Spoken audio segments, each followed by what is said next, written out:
Sebastian and I'm from Sweden and I'm born 1981. I'm on a mission to explore the world.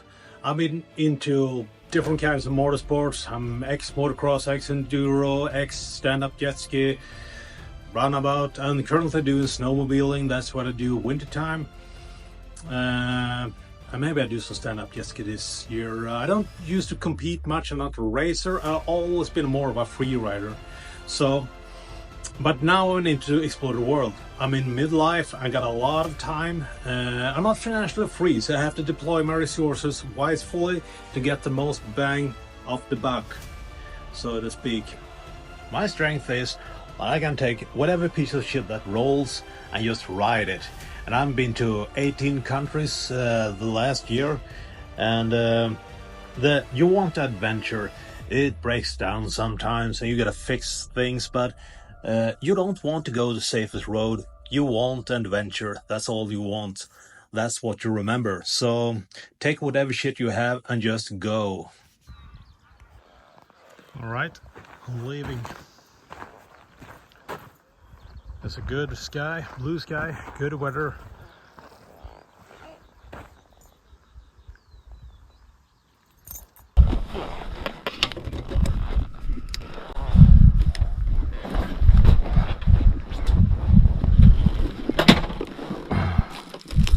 Ja, hej då!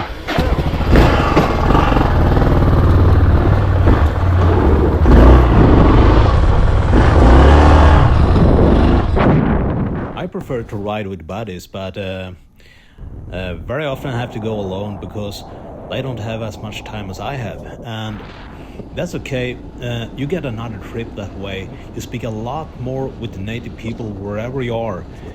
If you could ride with buddies, that's fun, but then you must speak within your group. So it's another kind of trip.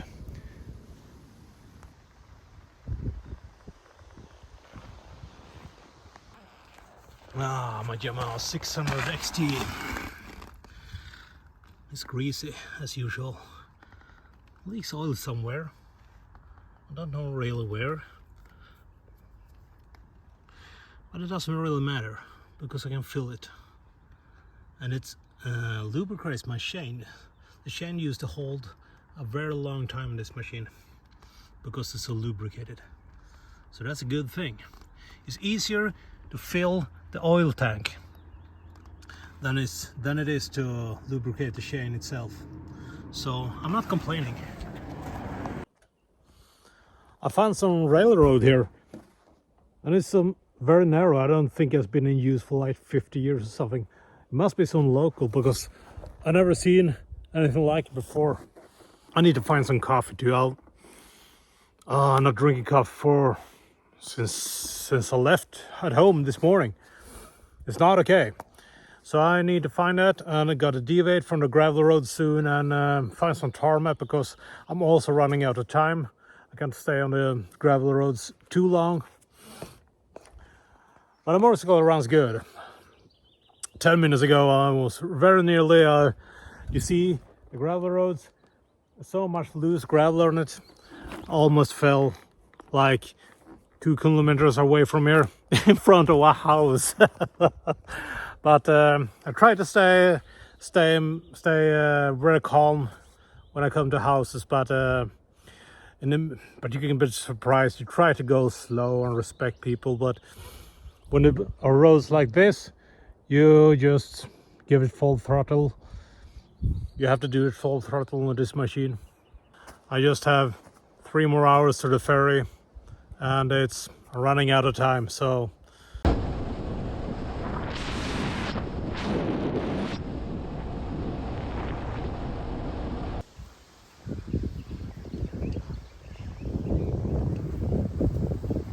I got some coffee.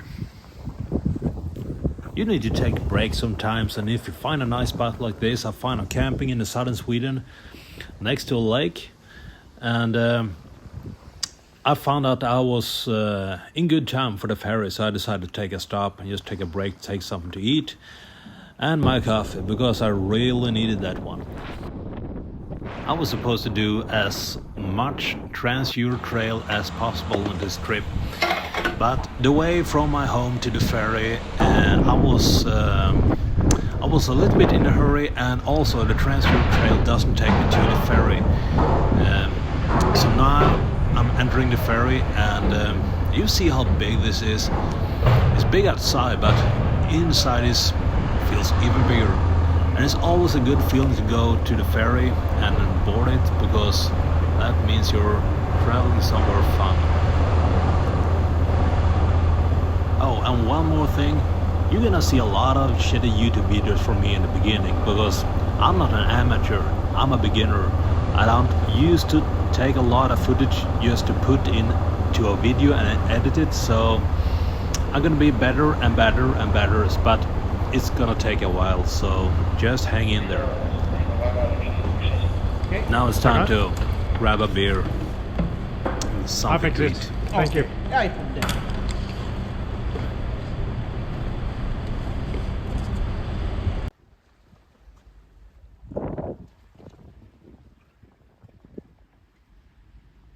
Now it's 10 o'clock in the evening. I just left Sweden in a ferry and going to Poland. I'm gonna be there 7 o'clock in the morning. And today I had a really good day. So good flow. Nothing happened. No traffic, blue skies. And I was in a hurry this morning because the weather forecast told it's gonna be raining tomorrow, so in Sweden. So I had to go today, and I wasn't really packed for it, so I had to buy some stuff along the way, and the rest I'm gonna buy in Poland if I need something. But I think I'm pretty good to go. I made Trans-Euro Trail for about 100 kilometers, and in total it was 430 kilometers from my place to this port. Trans-Euro Trail doesn't take you all the way, and the same in Poland. Tomorrow, when I leave the ferry at 7 o'clock in the morning, I think I'm gonna ride for, I haven't checked the maps, but I've done it last year, and it took about 1 hour of asphalt roads and before you land on the Trans-Euro Trail, and then you have the option to go east and west, and I've done both actually, but there's a network of TET in Trans-Euro Trail in Poland, and I haven't done it all. So, but Poland is probably more of a transit land if I don't circle around it more. So we'll see where we're heading. Good night. Day 2 in Poland. Poland is a cool country. They have a lot of different surfaces at the road. Of course, asphalt, but also concrete blocks and in various shapes. And when you go on more gravel roads, it's very sandy. The whole Poland is very much sand. And one thing in Poland, they used to have a lot of beautiful girls at gas stations, but they don't understand any English at all. 5,99. Card. Yep. Or maybe they just don't want to speak with me. I haven't figured that out yet, but normally when I meet people, they think you are from their country when they start to speak with you, but once they have to speak, when they realize they have to speak English, they're not so good at English, and then they shy away from it. They don't want to speak. But sometimes when we meet people that don't care if they can't speak English, no, they want to speak anyway, so then you have a problem instead. But that's just fun. Stop for a water break. I'm gonna continue east. I'm going in the wrong direction. I'm gonna go that way. Looked at the weather forecast and it says rain, and I figure out I can have less rain if I go east, and tomorrow or the day after I will have some more rain, a little bit more rain. I'm gonna be in Lithuania, and yeah, it seems to me it's gonna be more rain.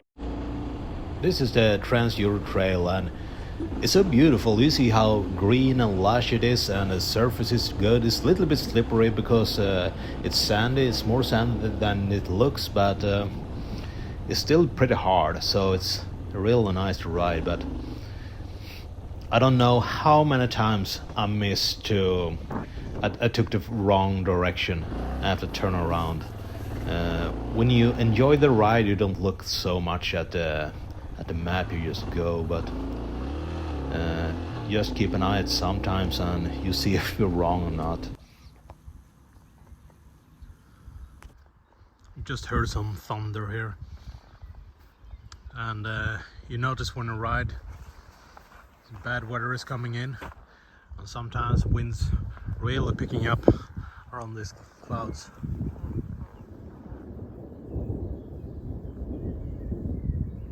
Hear it? I'm going straight into it, unless it moves before I get there.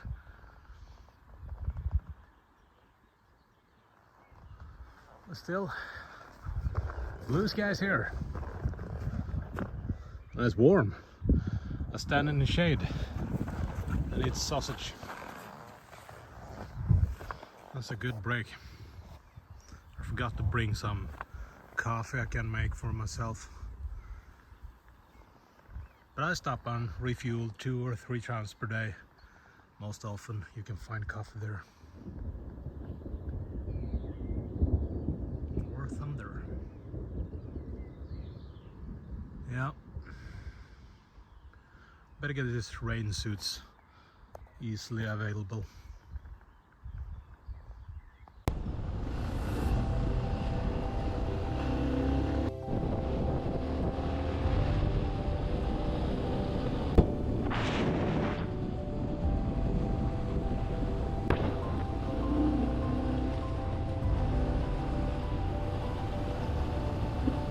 It's good to just ride. It's so sunny and so green, and you just feel good riding this road. So you're all alone. You almost never meet anyone. So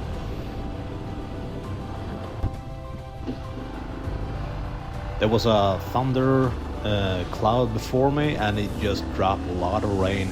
But it's getting dry fast. But you see, it was sunny several days before, and now just from one cloud there's so much rain.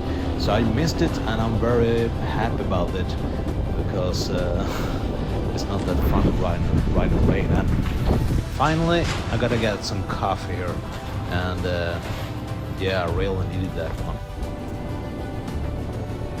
Here's some cool concrete blocks to put out, and those small holes in it, it sucks the energy out of the bike. I can't get it up to 110, 120 kilometers an hour, and that's about it. It sucks so much energy, and my bike's supposed to have 45 horsepower, but I think it's less than 40 because it's not new anymore. I bought it for $2,500 1 year ago. I never ride an adventure bike before. I thought it was gonna be boring, but it was just a fun thing to do with friends for a ride. But it was fun, and I have continued around the machine. It had about 30,000 kilometers on it when I bought it, and I put another 30,000 kilometers on it now. So it's been useful. You see this cobblestone surface. It's pretty cool, because in Sweden we have chiseled cobblestone. Sometimes it's like cubes they put out and make a road, but this is more like stones you find on a beach that are very smooth, so it can be real slippery if it's wet.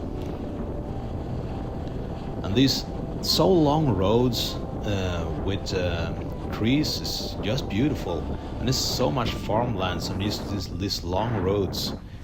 It feels like in the middle of nowhere. There's another type of concrete blocks, and you go into small villages. Time has stood still here, so it's pretty cool. It's most farmland.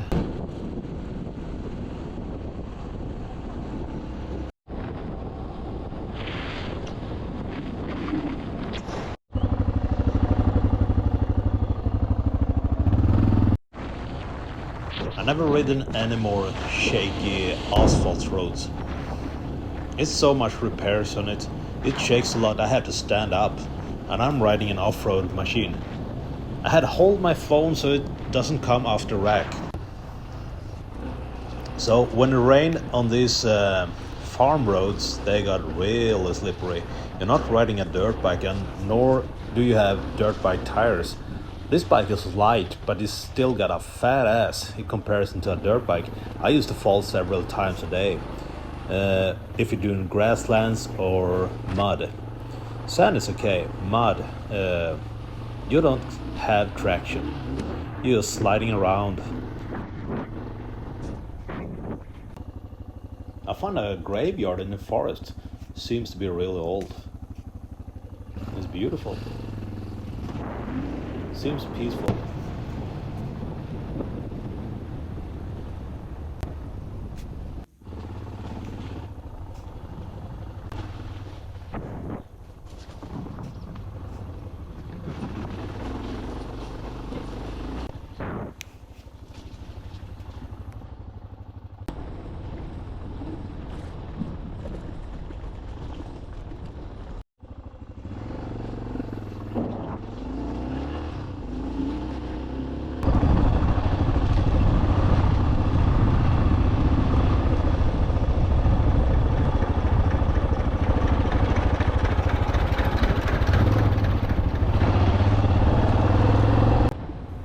This is the main road to a village, and it seems to be so old. These concrete blocks from the Soviet era. But these are much better than a dirt road, especially in wet seasons. But it's so old, so it's up and down and shaky. I had to stand up on the bike. And a tractor is okay, but I've seen lorries on this too.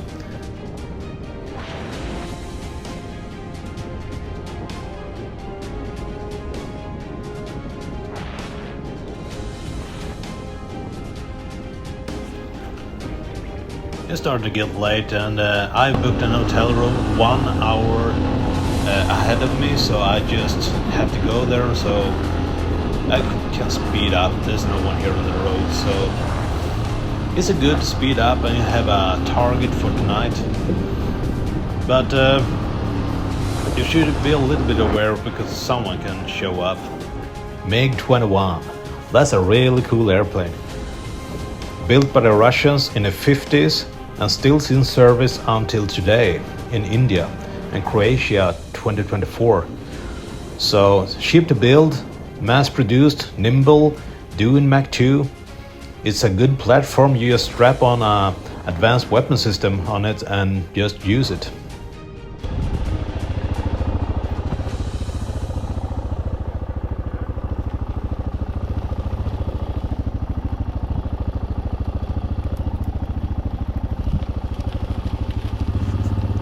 Some animals just don't back off. It's their road. I just arrived to the hotel room here in Gisik, or is the town, or Gisik or something. It's next to a big lake, but I don't know the name of the lake, or it's unpronounceable. So I can't tell really where it is, but this is in eastern Poland, and I'm gonna go to Latvia tomorrow. So I just stopped here, and there's a restaurant here, and there's people here, so it's gonna be a good night. So, and it's gonna be good to take a shower too. So that's it for tonight. I can show you some more photos.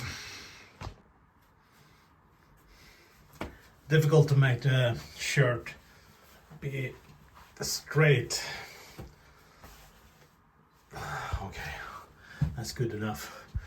Let's see what's happening at the bar. Oops. Well, I'm just going anyway, so. And that was all the footage I had for day 1 and day 2. I happened to delete the rest for some stupid reason, but alright, that's it for tonight.